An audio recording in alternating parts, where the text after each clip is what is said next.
I'm so bullish because I think there's seriously maybe 0.01% of the global population who actually understand Bitcoin. A lot of people say that there's 10 to 20 to 30 million users of Bitcoin and, quote unquote crypto. But I think a very small subset of people actually understand Bitcoin. And when the world slowly begins to realize what Bitcoin is and why they desperately need it, I don't think there's going to be many Bitcoin available for them on exchanges for sale. So I am very, very bullish. Welcome back to the Freedom Footprint Show, the Bitcoin philosophy show with Knut Svanholm and me, Luke the PseudoFinn. Today, we turn up our energy and our bullishness with Luke Mikic, digital nomad and Bitcoin content creator. In this conversation, we get to know Luke and what makes him so bullish. We explore Bitcoin as a monetary technology, business in a hyperbitcoinized world, and the necessity of monetary velocity. We also get some insight on producing Bitcoin content online, and we debate how fast adoption should be. Before we jump in, a quick reminder that the best way to support the show is to send us a boost or stream us some sats using a value for value podcasting app such as Fountain. If you're listening to the show as a podcast, check it out on Fountain. You can earn sats from listening, and you can support us and all your other favorite shows. You can also support us on Geyser or send sats directly to our Lightning address, freedom@geyser.fund. If you're watching on YouTube, don't forget to like the episode and subscribe to the channel. Even if you're listening as a podcast, head over to the YouTube channel and subscribe to us there. It would be a big help. And finally, we want to thank today's sponsors: Amber app, Wasabi Wallet, Orange Pill app, The Bitcoin Way, and Geyser. All their information is in the description. We'll be talking a bit more about them later. And now, without further ado, here is Luke Mikic on the Freedom Footprint Show.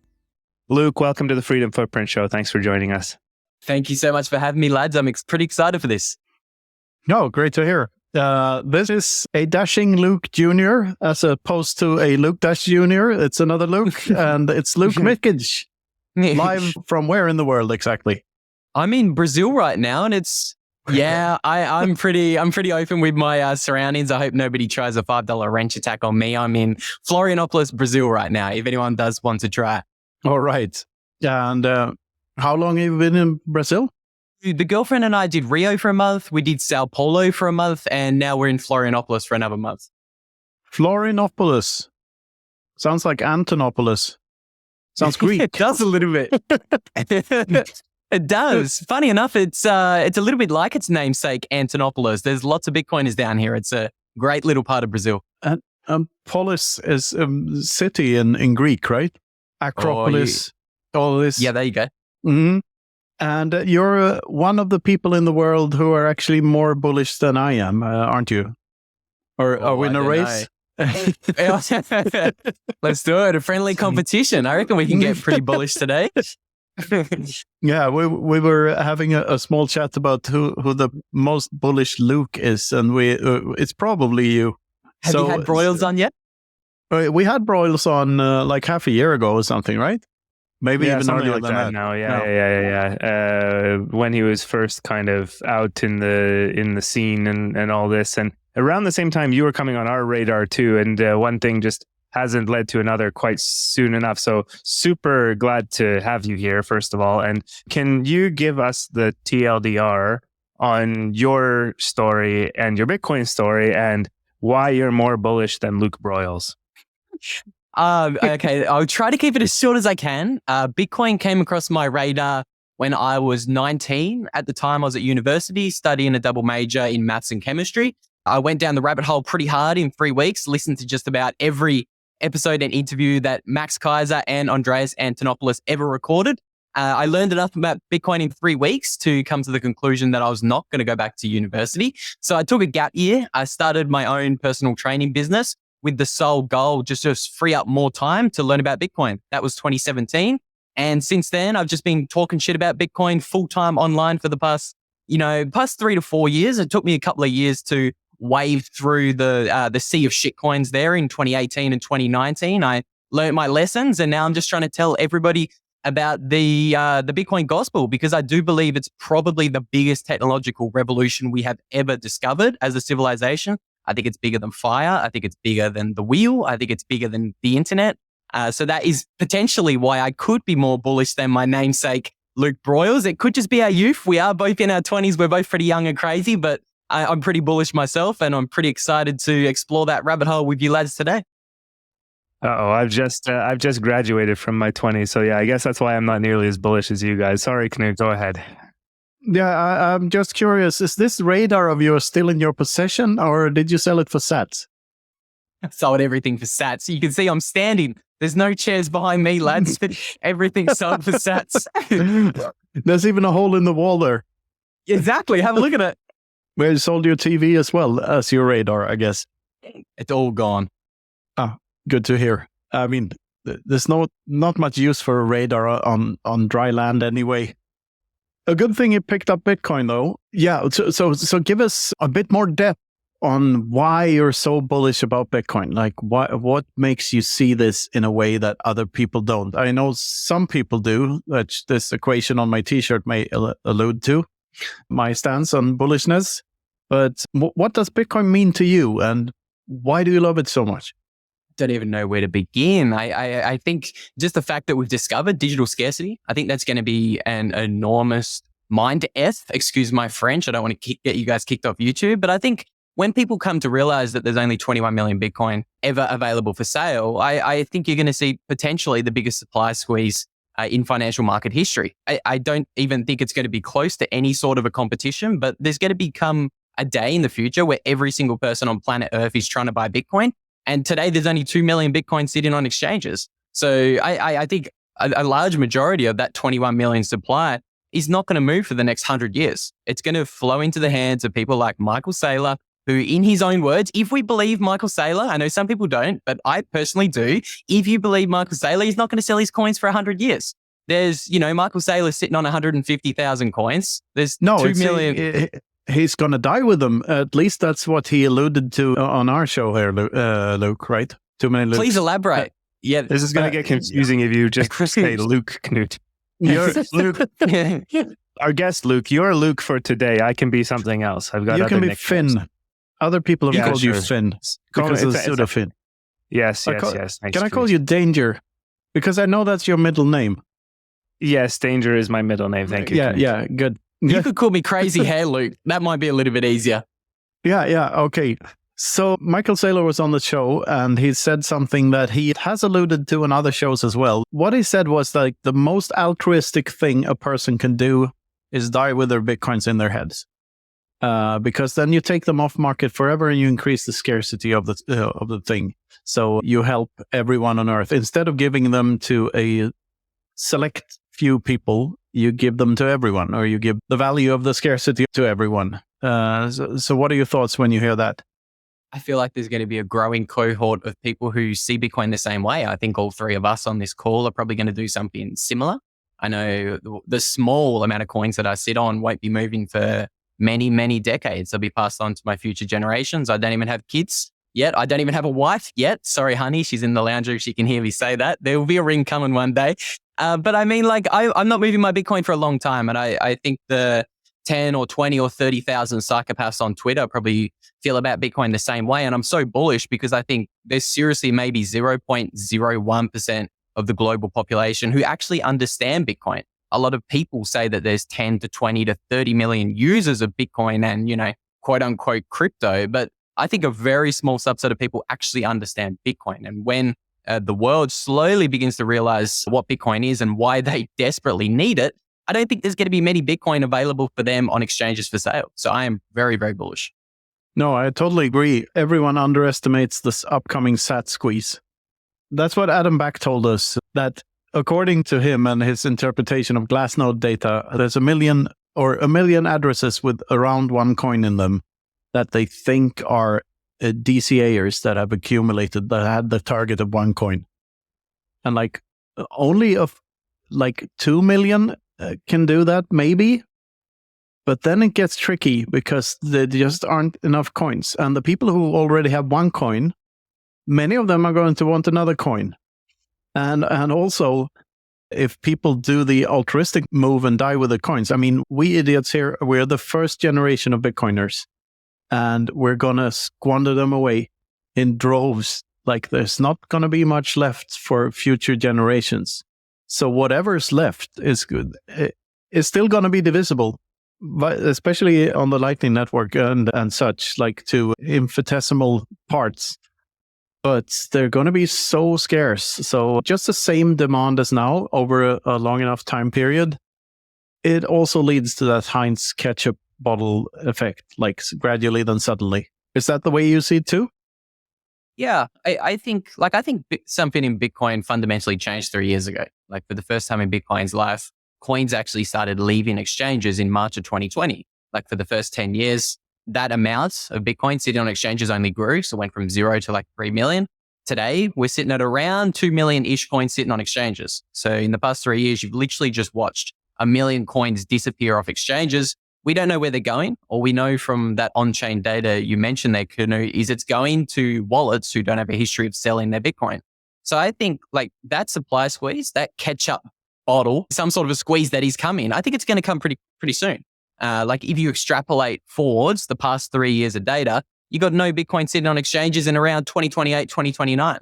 I mean, there's only 2 million Bitcoin sitting on exchanges. And I've got a thesis that we're going to see some sort of billionaire FOMO.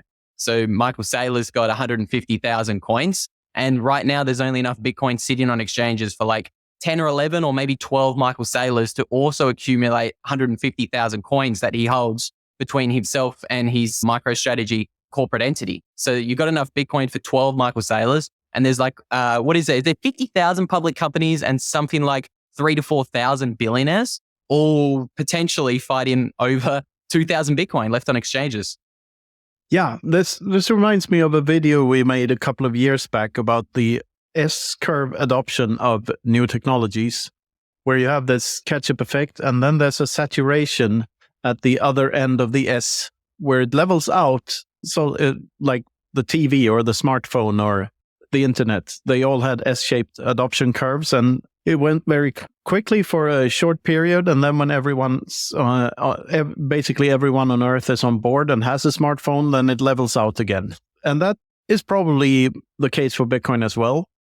But the thing we argued for in that video is like, we don't really see that happening to the Bitcoin's price though. That will not follow an S-curve.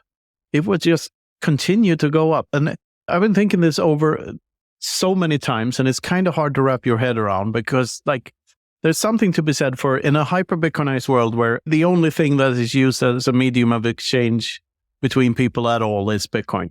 Then Bitcoin will only reflect the total purchasing power of society.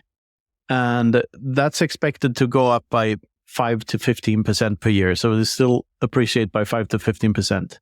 But think that through one step further. After hyper-Bitcoinization, we have a global free market based on sound money, no interventionism, nothing.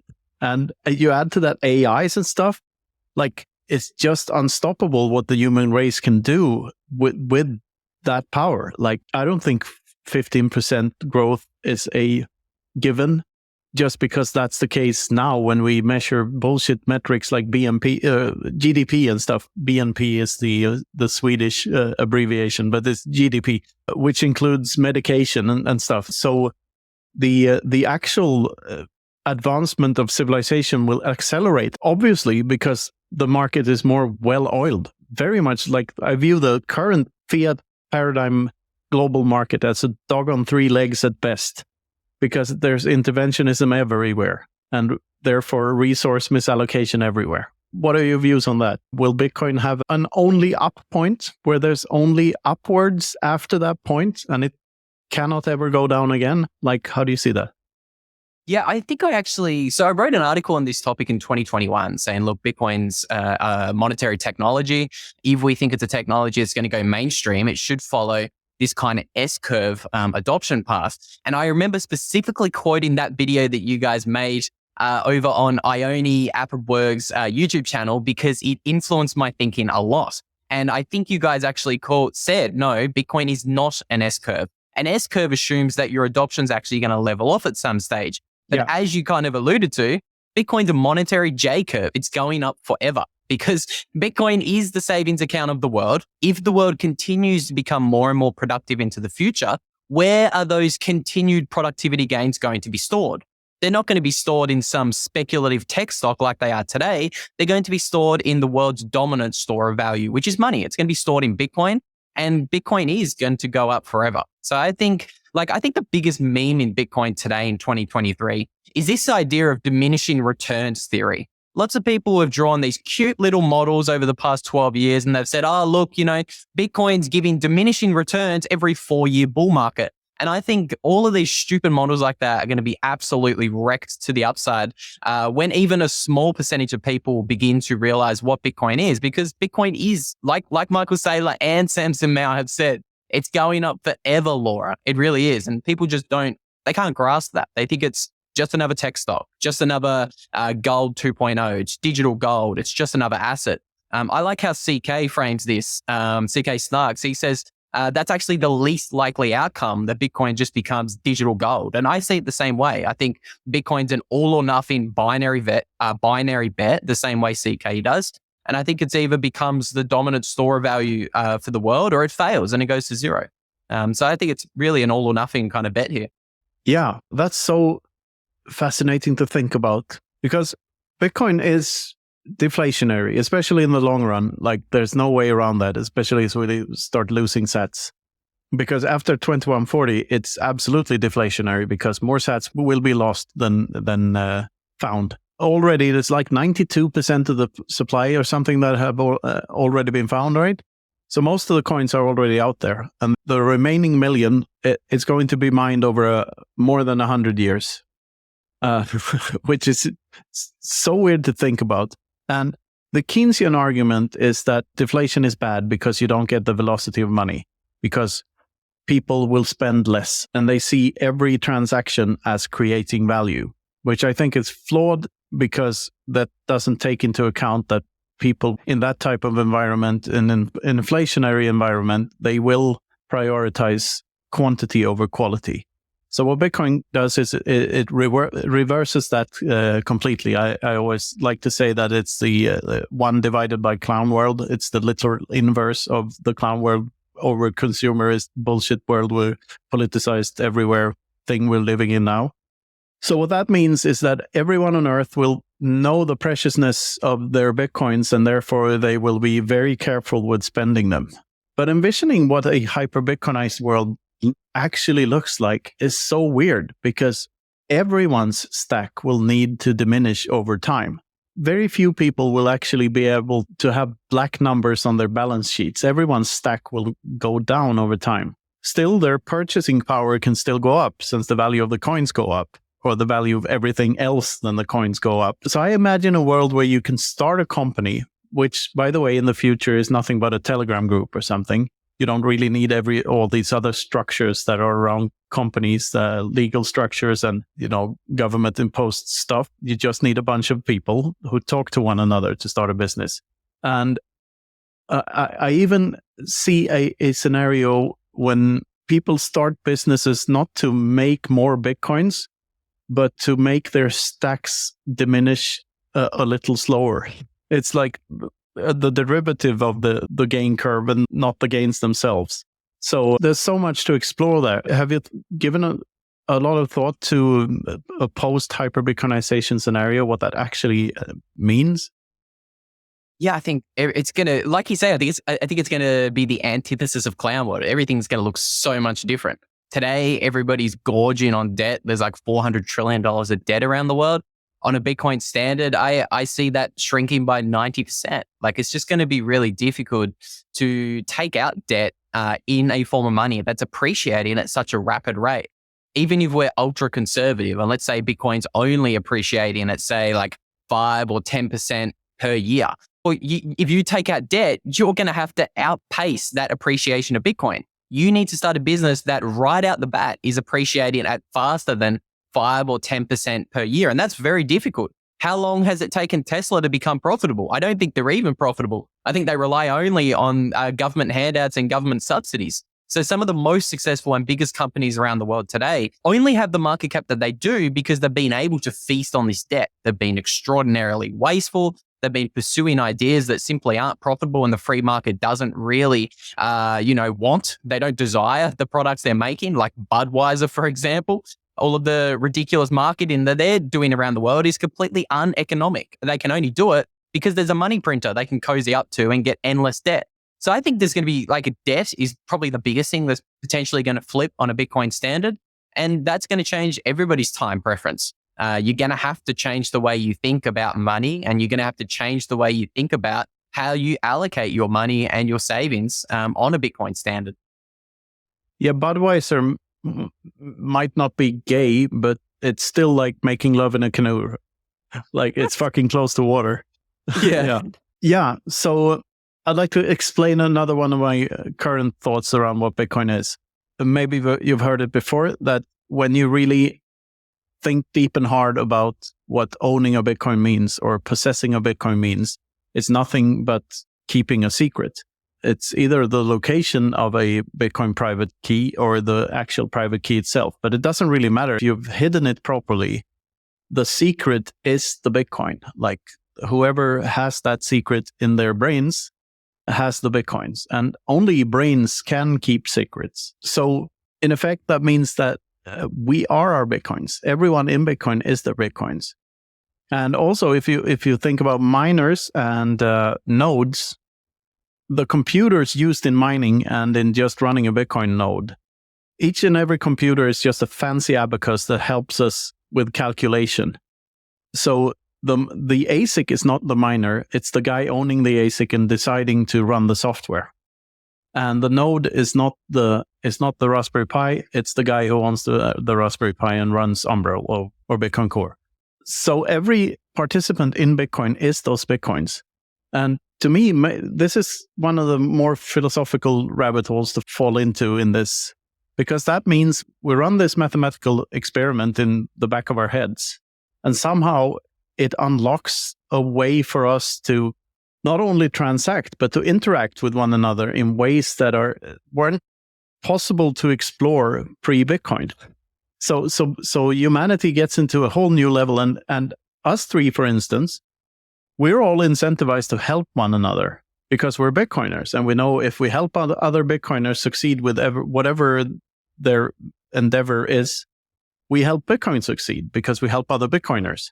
And it's not only that, we all want Bitcoin to succeed. So we all want to, quote unquote, pump our bags, know the power of hodling and the power of a low time preference. So we're all incentivized to keep a low time preference and help one another. And what I see that leading to is a world where money gets used less and less because everyone's incentivized to just be awesome to one another without exchanging anything. Because everyone knows how precious sats are. And why do you even need to transact at all if you could just help the other guy and you'll get something back sooner or later? So like these are the more ephemeral thoughts I have around this. And what are your thoughts?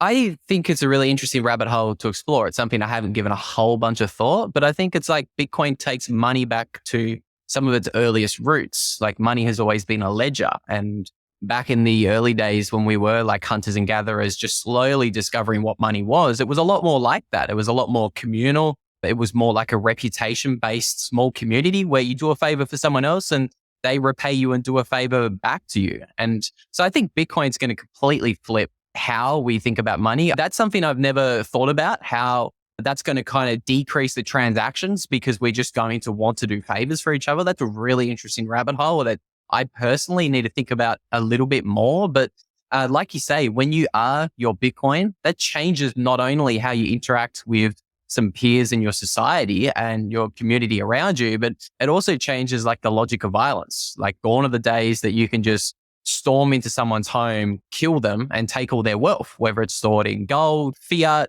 or a safe, or stupid Rolex watches like Shitboy Crypto has. Like now to actually get somebody's wealth. Shitboy Crypto. Yeah, I like that. That's great. Shitboy Crypto. Yeah, Bitcoin completely changes all of that. For thousands of years, you could just roll into another city, kill everybody and take their gold and you've got all of their wealth. Gone are the days of that on a Bitcoin standard. You actually need to get the secret out of their head. Sure, some people might give up their secret if they're tortured enough, but I know some people won't. And it's, if you store your Bitcoin correctly in a multi-signature setup, it's actually impossible to get somebody's wealth. Just from a game theory perspective there, you get half if you torture someone. Like half the time you kill them and you get nothing, and half the time you get everything. Or like I think there's some game theoretical argument to be made for the average being half over time given enough transactions or threats. I think that's a good average. I think that average will skew the further we move on to a Bitcoin standard, because I'm hopeful that more and more people will adopt superior security practices. Like, I'm pretty comfortable doxing my full name out there because I have a pretty secure multi-signature setup. Like, if someone wants my Bitcoin, all right, put me on a flight, get cozy with me, because you're going to have to take me to Australia as well as a few other countries to actually get all of my private keys to move Bitcoin out of my multi-signature wallet. And I think as technology advances and as that becomes a lot more easier and accessible for the everyday person to do, I'm pretty hopeful that that's going to actually decrease the amount of violence on a Bitcoin standard. So I'm super bullish on what Bitcoin is going to do. Yeah, I tried to put all the gist of that into a sentence of one of my books, and I think it is the line is, when you cannot know how much another person owns and you cannot take it by force, there's no other way for you to extract value from that person than giving something of value back. And this is a key point, when you cannot know how much another person owns.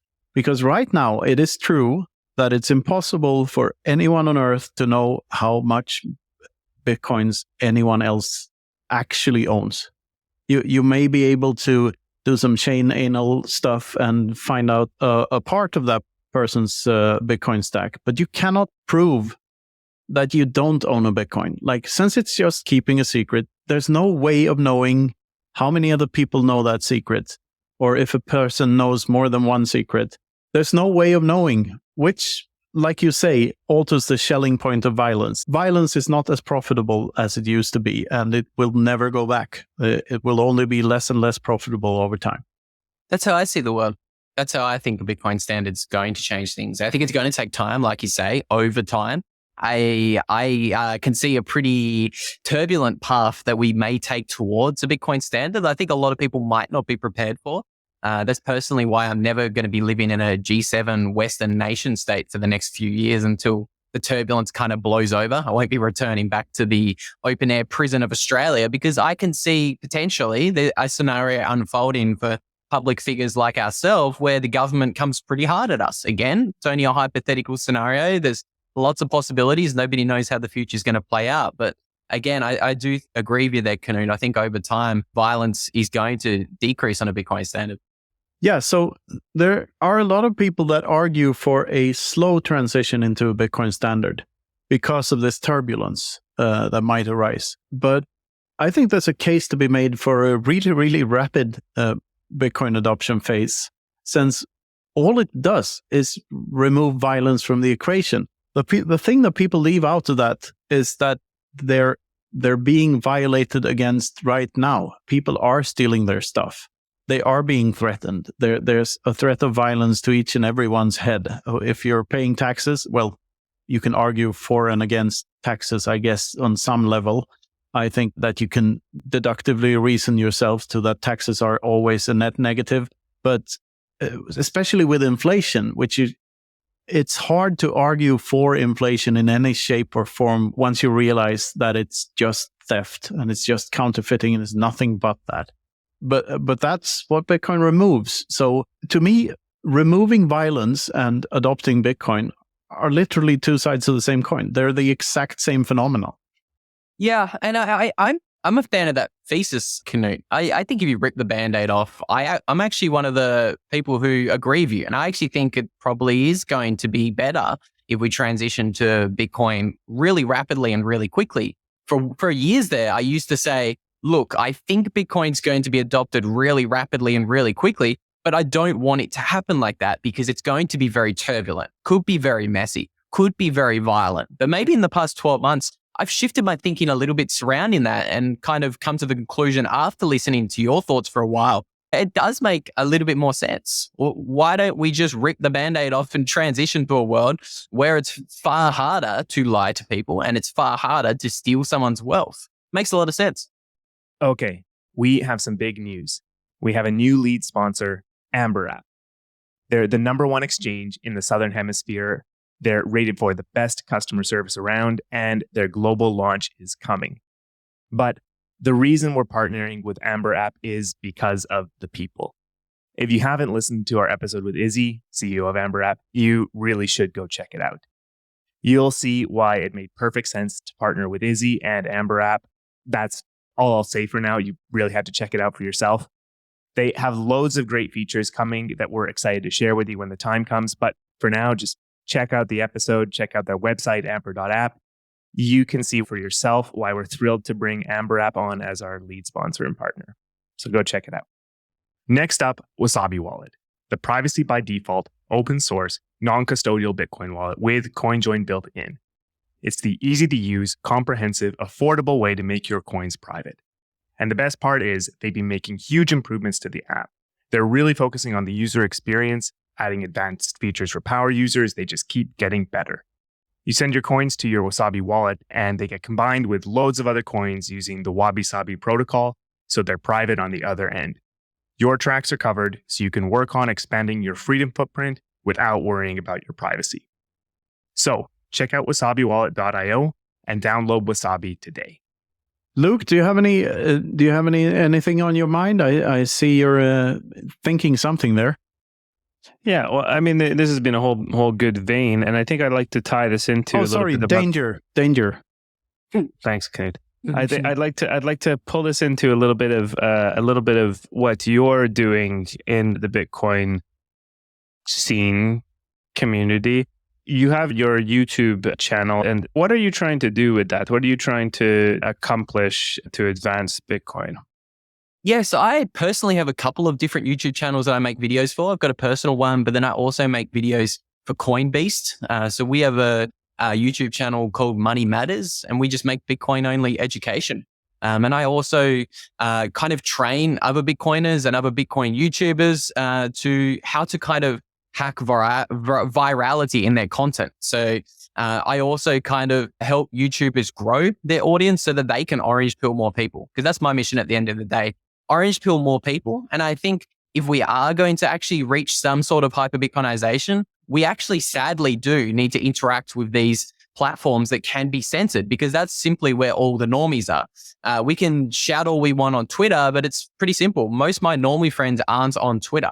They're on YouTube, they're on Instagram. So my mission is to try to make some easily digestible Bitcoin only content over on YouTube that catches the masses. Sometimes that involves clickbaiting a little bit. And sometimes if you can clickbait a lot of new people, you can actually deliver them an orange pill that's kind of wrapped up in some clickbait, crypto scammery that's on YouTube. Because when I was learning about Bitcoin, I primarily went to YouTube in 2018 and 2019. And that's where I got scammed, because there was no Bitcoin only content on there. Okay, I learned a little bit from Max and Andreas, but everything else, it was just crypto, trading, all of this other trash.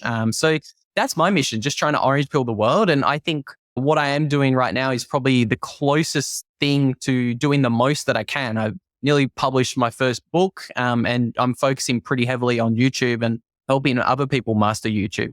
Great. And did you say Coinbase or Coinbase? Yeah. Coinbase. Yeah, that sounds way better. A lot better. You wouldn't touch Coinbase with a 21-foot pole, I guess. Definitely not.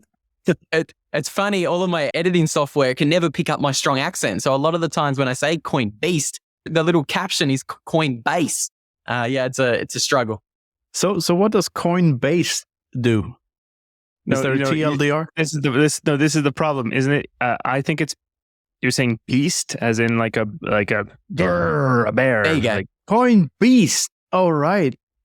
So, yeah. My algorithm didn't detect your dialect there properly. So what does CoinBeast do?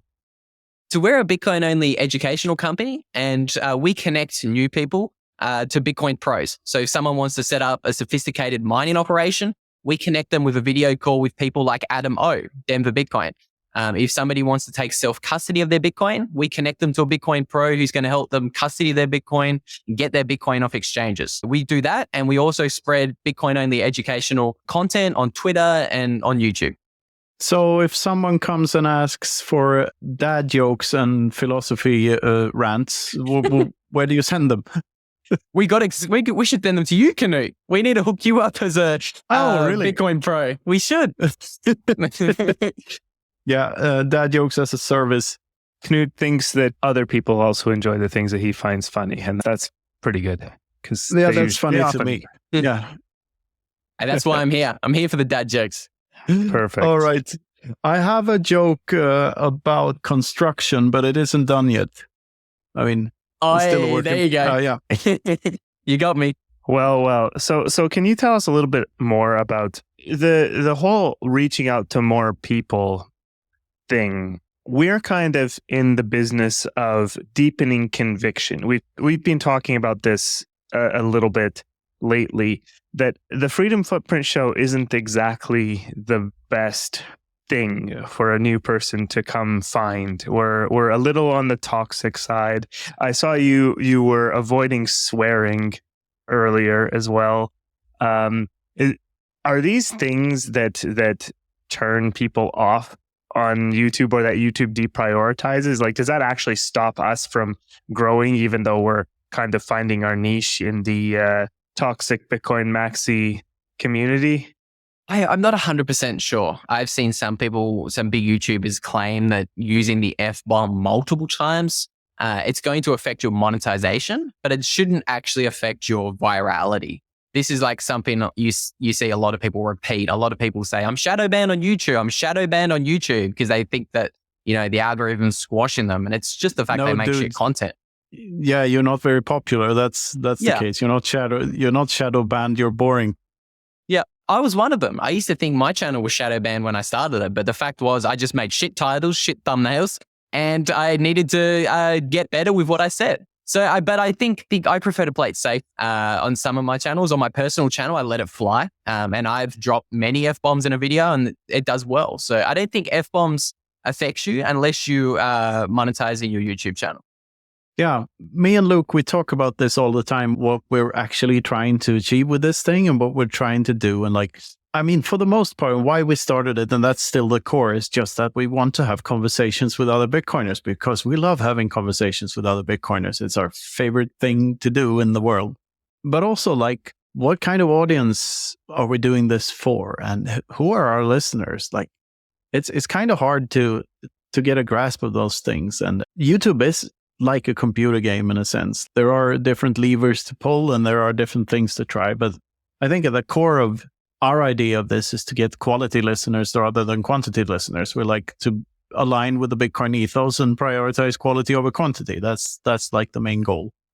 And that's mine as well. My thinking surrounding it is to get the quality listeners is you kind of have to play the YouTube algo and the YouTube game to actually cast your net out there to find the quality. Because I believe there are so many quality, hardcore Bitcoiners around the world who are simply not Bitcoiners yet. And I think the number one touch point that many people are going to touch to kind of discover what Bitcoin is, it's number go up technology. And I think just to answer one of your earlier questions surrounding toxicity and, should we be toxic if we are trying to welcome new people to Bitcoin or appeal to newer people who are outside of Bitcoin?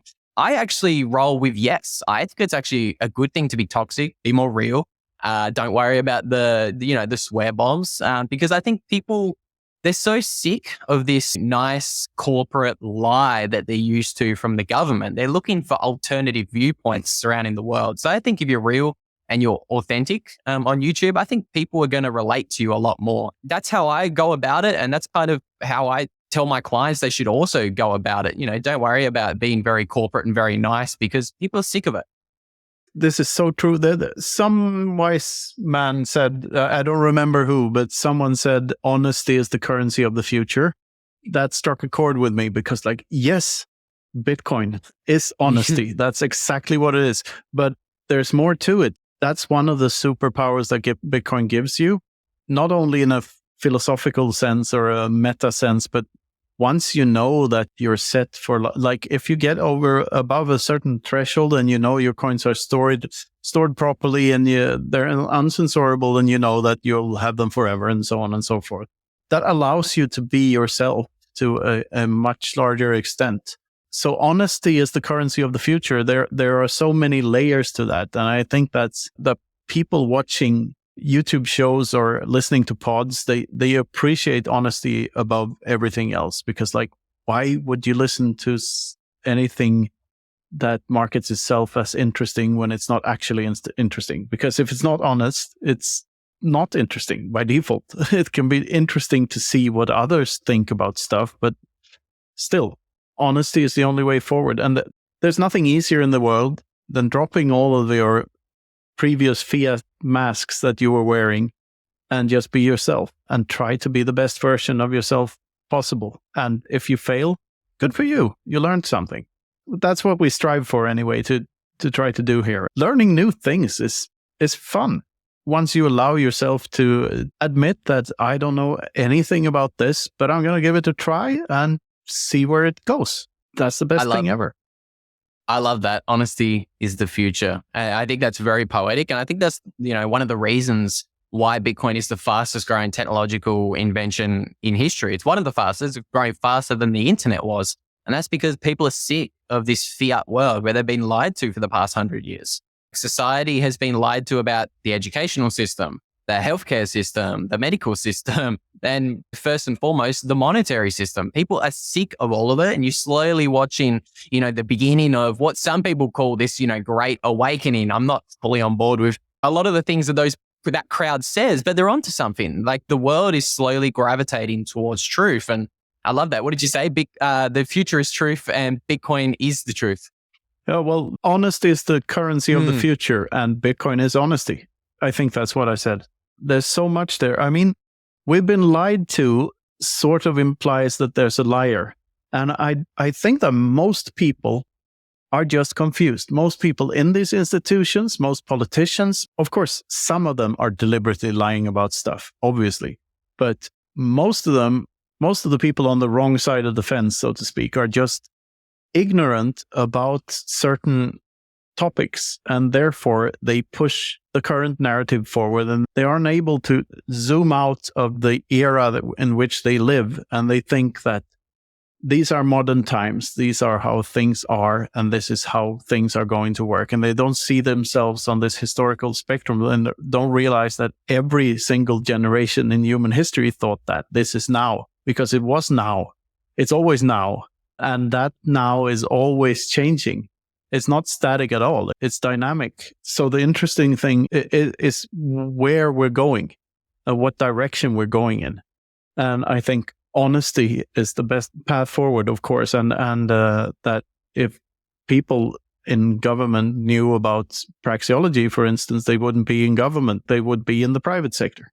And more things would move away from things that provably cannot work in the long term. Fiat money is the obvious example, but there are other things as well. But fiat money cannot work in the long run because it means more and more money printing every year. GDP going up forever is, like Greta Thunberg says, it's a fantasy. It really is. Perpetual growth measured in GDP is a fantasy. Perpetual growth in terms of human ingenuity and innovation, that's possible, at least until the sun becomes big and eats us up after 4 million years. If we haven't found a way to get to another star, that's not forever. Few things are.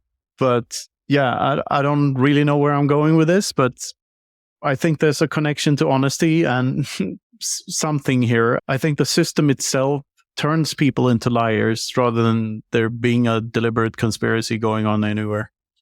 Yeah, I used to be a lot more in the camp. I was far more heavily in the camp of there's a they. It's the World Economic Forum and it's Klaus. They're the ones controlling the whole world. That was kind of my view, 2018, 2019. I kind of slowly gravitated a little bit and changed my opinion a little bit. I still do think there are evil people in the world, like Klaus and many of the people who go to some very interesting islands around the world with Jeffrey. But I think there's just a large incentive system where people have just been caught up in this fiat incentive system and they believe everything they've been told. And I think it's just going to take time for them to come to the realization that no, truth is not what the church and the state is telling you it is. And, 500 years ago when the printing press did separate church and the state, it took a long time.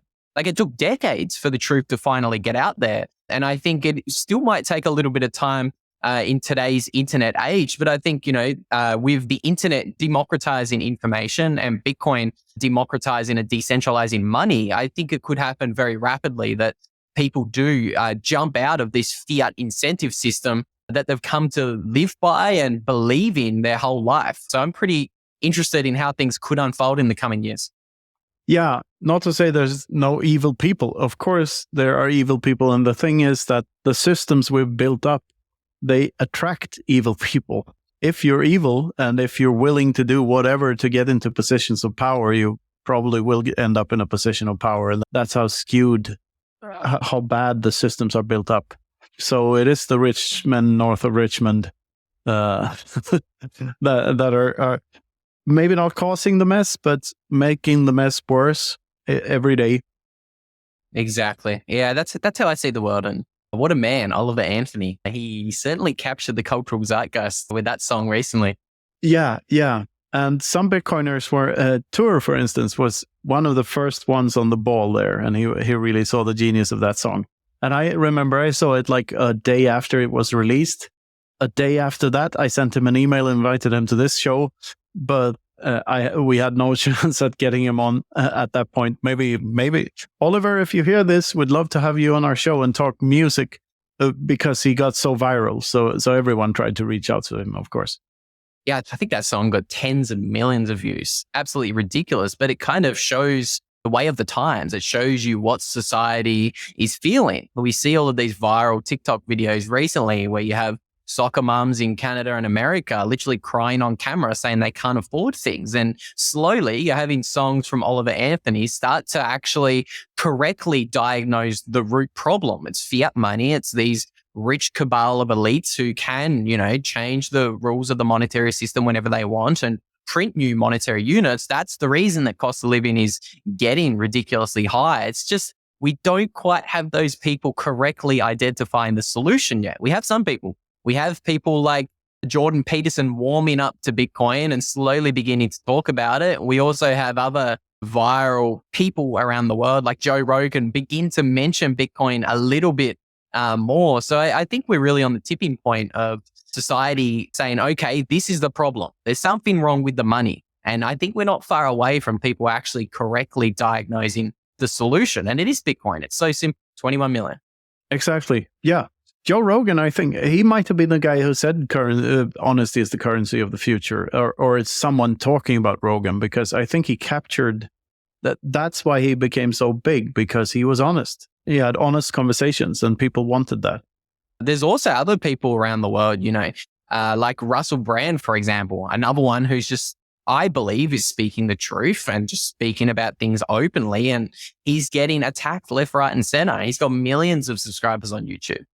I think, though, that and Russell Brand may or may not be an example of this, but I think people play different games, and a lot of content creators, they get addicted to their success because it's overwhelming if you manage to grow big in a short amount of time and you get all sorts of perks. People start to treat you differently and you get all sorts of offers from here and there.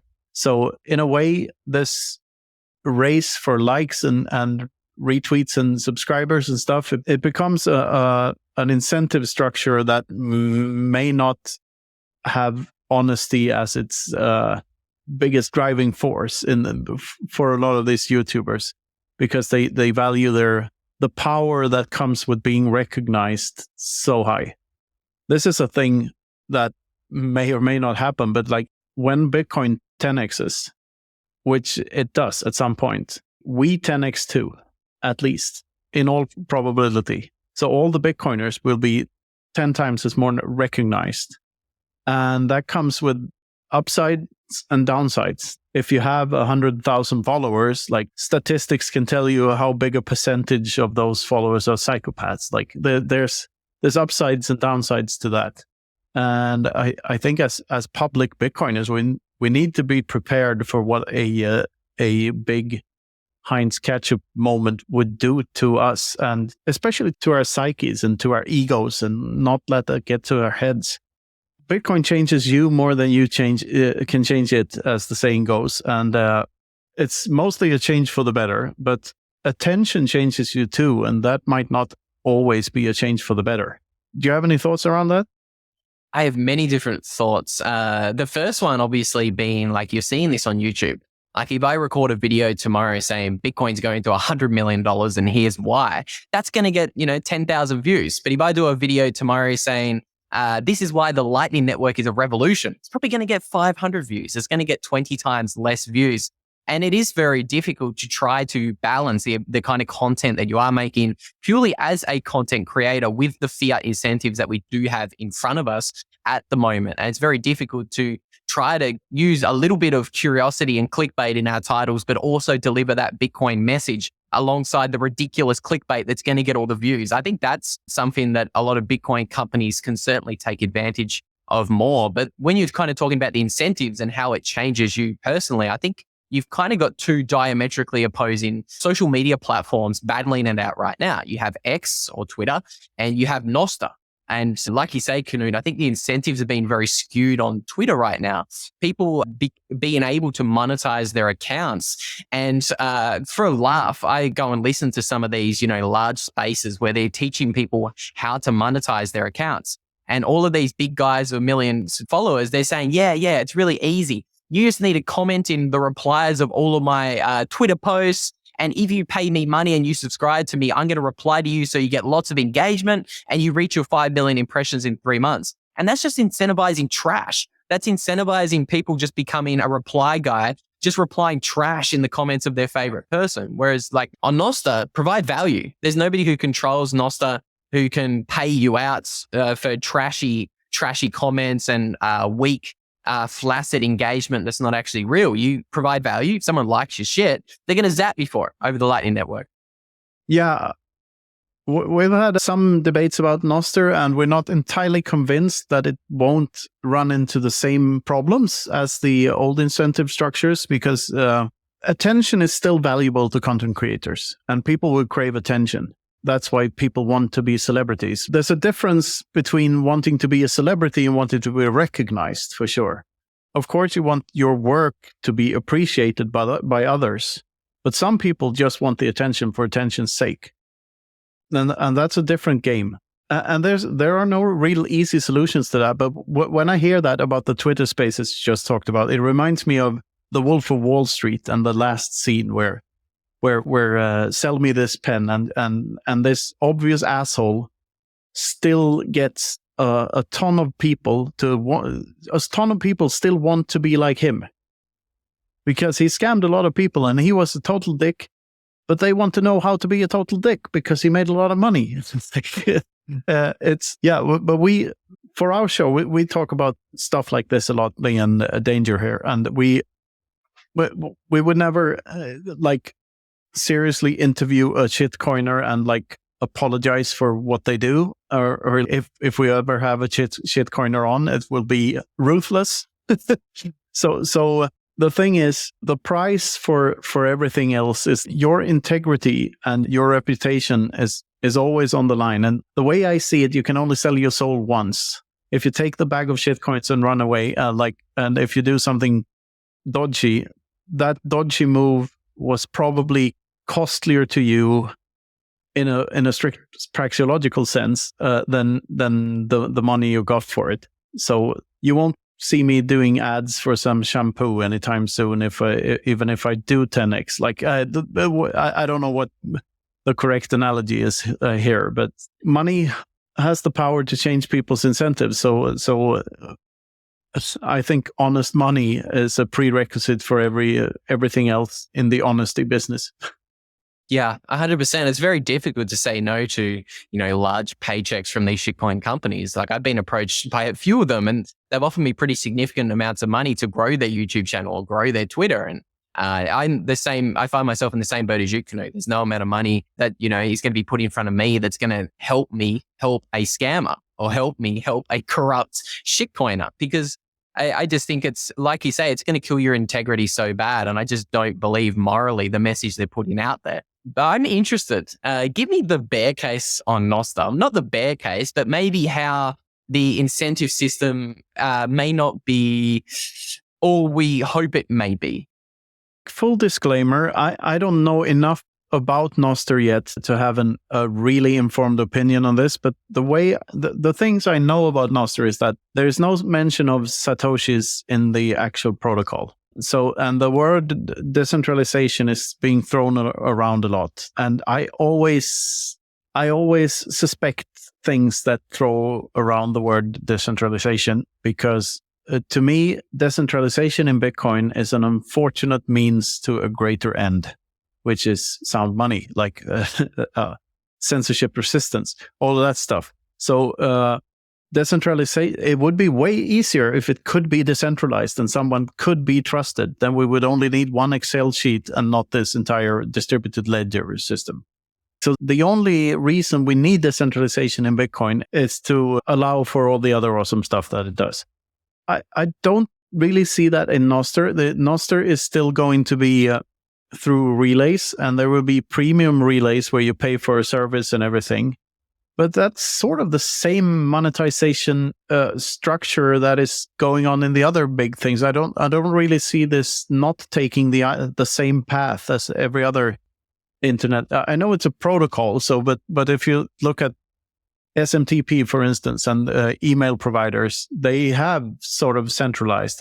Most people use Gmail or whatever, Apple Mail or Microsoft. I don't know if there's an Apple Mail, but I have a hard time seeing how Nostr itself solves that. Bitcoin may solve it somehow, but cryptography is not enough. I know Gigi is a big Nostr fan, but he's also the guy that said cryptography is not enough.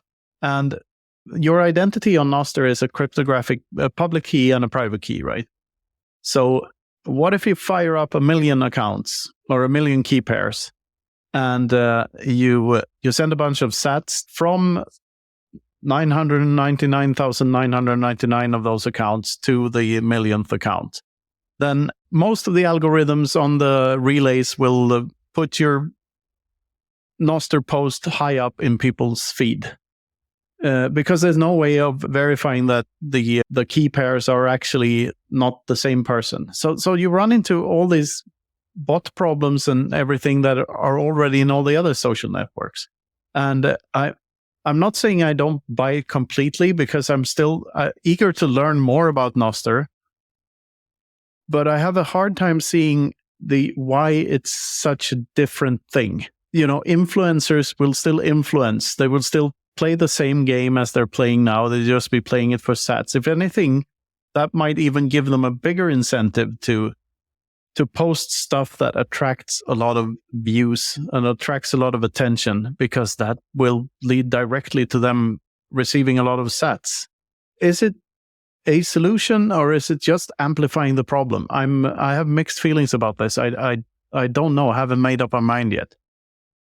You're going to send me down another rabbit hole after today's chat. I really want to explore that more. It's very interesting. If your post gets zapped more on Nostr, is there some sort of algo on Nostr where that post gets shown more? That's up to each and every relay, right?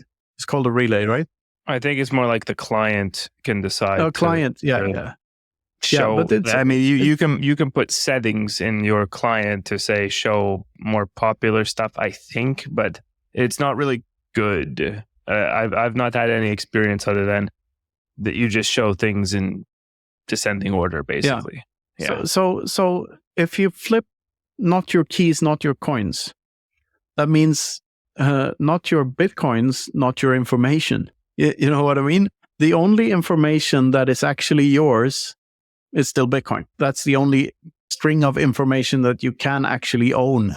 Otherwise, it's still up to the Nostr clients and the relays and stuff to curate whatever comes from you into other people's feeds.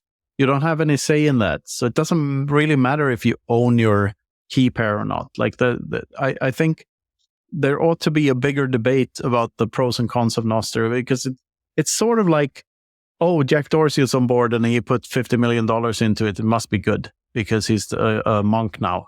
I'm yet to be convinced. I'm not saying I'm against it or anything like that. I'm eager to learn more and eager to have people try to poke holes in my, devil's advocate arguments that I've given to you now. I think that's healthy. We need devil's advocates arguments. I saw a really good podcast earlier in the week. A little bit of a debate between my buddy George Gammon and Jeff Boo. And a lot of people were giving George shit. I saw that. Yeah. I love a devil's advocate. I think it's good that people poke holes in all of our arguments. I welcome it, personally. And I gave Jeff a call afterwards, and I complimented him on that episode because it's so good. He's so good in debates. Like he just takes an attack and turns it into courtesy and a counter argument on a silver plate, and it's just beautiful. He's one of a kind. He is definitely one of a kind. The show is also sponsored by Orange Pill app, the Bitcoin-only social network where you can stack friends who stack sats. You can connect with your favorite Bitcoiners on the app, make local connections, and even connect with Bitcoiners around the world. You can see what's going on in your area and organize and attend local events. I've been to multiple events organized on Orange Pill app, and they brought Bitcoiners together from all over. And now, with group chat, it's easier than ever to stay in touch with all your Bitcoin friends. The best part is, it's high signal. There's no spam on Orange Pill app because everyone pays to be there. So download Orange Pill app on Apple or Android and start building your local network of Bitcoiners. Next up, the Bitcoin Way. Their mission is to onboard, educate, and remove barriers to taking self-custody of your Bitcoin. They cover everything from cold wallets to nodes, no KYC Bitcoin purchases, inheritance planning, payments, and more. Whether you're new to Bitcoin or you're an experienced Bitcoiner looking to expand your freedom footprint, or you know someone who this sounds perfect for, the Bitcoin Way has something for you. They have a skilled team, well-versed in the Bitcoin space, and their goal is to make all the complexities of Bitcoin as straightforward as possible for everyone. And the best part is you can get started with a free 30-minute call with their team. Go to thebitcoinway.com/contact for more info. Our newest sponsor is Geyser. They are the portal to the creator economy on Bitcoin. On Geyser, creators can monetize their work through their communities in a social and engaging way, and supporters can send sats to their favorite projects. Geyser has also recently integrated with Zaps and Podcasting 2.0, so every Zap sent to a Geyser address shows up on the Geyser page. We have a Geyser fund ourselves. It's the best way to support our show directly with Bitcoin. So whether you're a creator or a supporter, check out Geyser at geyser.fund today. Well, I think we're drifting towards maybe the end of our time here. But Luke, any last words about your views on the near term? What do you think we can expect in the next few months for Bitcoin? Or anything else you want to talk about? Anything else I want to talk about? I think right now I would not have a clue what's going to happen in Bitcoin, apart from the fact we got a halving in around 210 days. A lot of people are saying, the halving's priced in, as they do every year. I don't think the halving's priced in, so I expect number go up. I think, if we're looking really near term, again, I really hate near term price predictions. But over the past couple of weeks, it's really interesting. The Dixie has been rallying really hard. So the US dollar comparatively is getting stronger than other fiat currencies. Normally that decimates Bitcoin. Normally that's a risk-off environment. Normally that's when bonds are bid. People buy bonds, they sell stocks and other assets like Bitcoin, and they buy gold, bonds, and the Dixie rallies. Not this time. It was really interesting in the past couple of weeks. Bitcoin's actually kind of diverged from gold. Bitcoin's been pumping, gold's been dumping, as well as every other asset class over the past 3 to 4 weeks. So there's a little bit of near-term stuff, but I prefer to zoom out a lot. I really do think Bitcoin is the digital industrial revolution 2.0. I think Bitcoin's that big. The industrial revolution brought us these wave of 5 technological revolutions every 50 years. And I think Bitcoin is, like Michael Saylor says, it's the portal into the digital universe. I really look at Bitcoin on a multi-thousand year kind of time horizon. I think Bitcoin is going to create this wave of technological innovation that we haven't seen in a long time. Like, we are living through this great stagnation that people like Peter Thiel and Eric Weinstein correctly identify, but they just haven't quite popped their finger on what's actually causing that. And I think it is Bitcoin. I think Bitcoin is going to do all of the things that led to the Industrial Revolution. So what happened and what gave us this wave of 250 years of innovation? It was increasing monetary velocity via central banking in the 1600s. Whether that be a good or a bad thing, that's what happened, and that helped our economy thrive.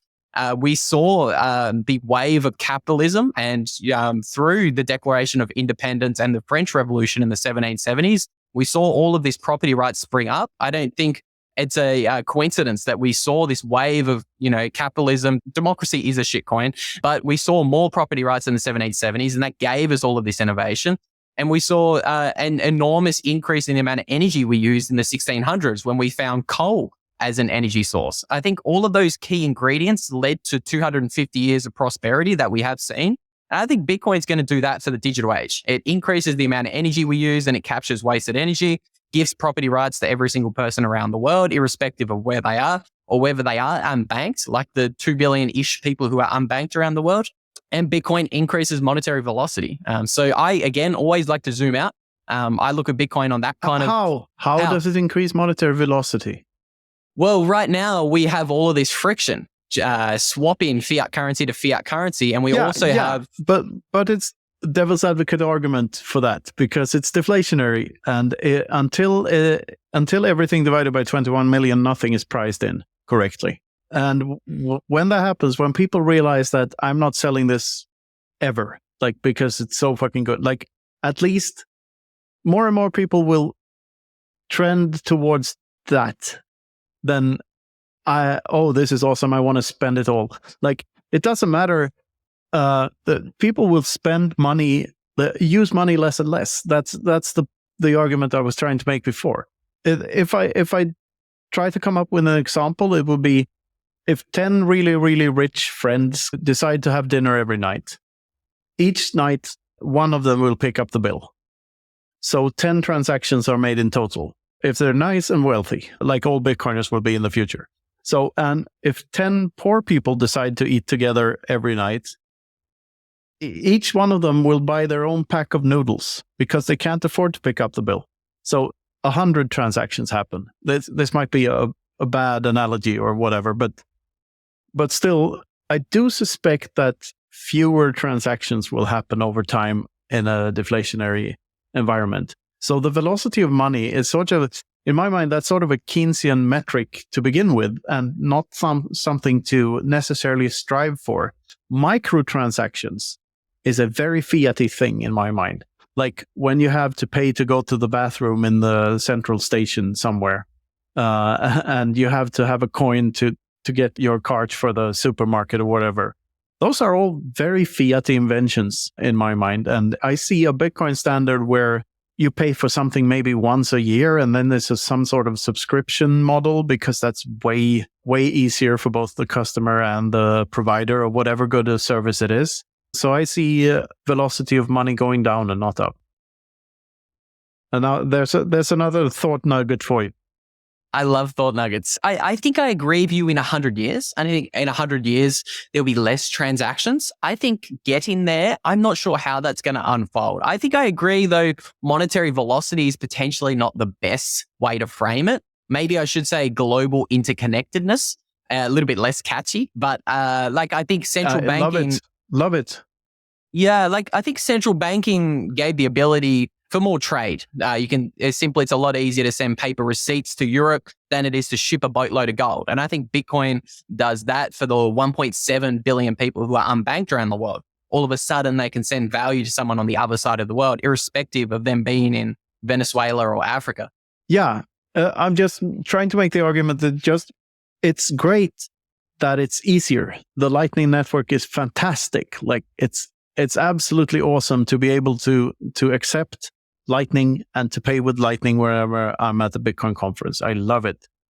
Having said that, though, I suspect that making something easy, it's not necessarily going to increase its usage. I mean, it's probably easier to manufacture a horse cart these days than in the 19th century. But still, there's less demand for them. Also, bad analogy, but I think as we move into the future, we'll see people figure out other ways of interacting with one another's value systems. Like Bitcoin will be used, but not necessarily on-chain or even on the Lightning Network. We can see people just trading with their reputational capital. I mean, value for value is not only sats, it's services in general. Like the way I see it, we're engaged in a trade right now. We're exchanging information with one another. You're giving me your life. I'm giving you my life right now. This is this moment. It's not coming back. I'm giving it away to you. And you're gracious enough to give away a piece of your life to me right now. And I'm wandering away here, I think. But I'd like to plant these little seeds of something that will lead to that which you can do without you own, as the big insight of the cherry on top of this, that if you don't have the craving, you don't need the thing, you can be happy with just your Bitcoin stack and a toothbrush, which your wall there behind you alludes to that you're already doing. You're already living like that. Look at it. There's nothing behind me. There's holes in the wall. I'm stacking, baby. Wonderful, and maybe that is the perfect note to end things on. So I'll repeat the question, but Knut can not interrupt this time. Any final thoughts, Luke?